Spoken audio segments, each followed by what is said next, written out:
this is an individual thing, right? Leadership is relationships.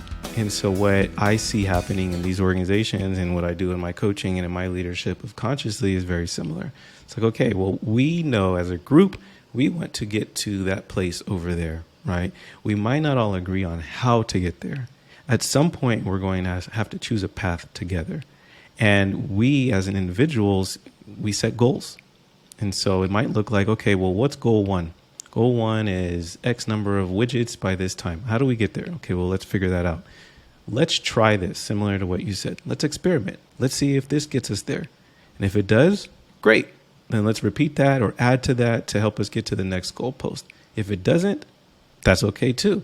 Let's talk about it. What didn't happen? What did happen and what didn't happen, and what helps us actually, what's going to help us get to the next goal line, or what's going to help us get to the original one that we came up short on.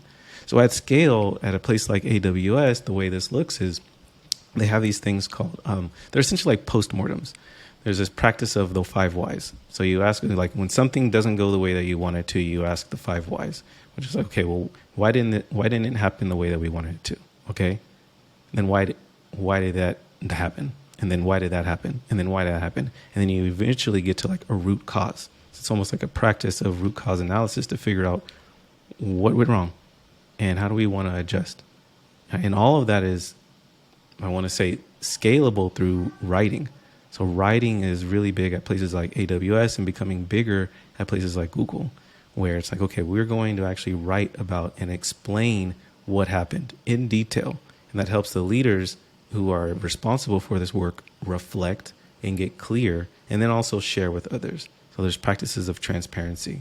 So the writing culture at places like Netflix and Amazon is really strong. Not as strong at places like Google, at least not in my experience in the places I worked at Google, but it's becoming stronger. People are getting used to sharing their experience through the process of writing, which makes it available to everyone else that you work with to essentially show your work and share your work with other people.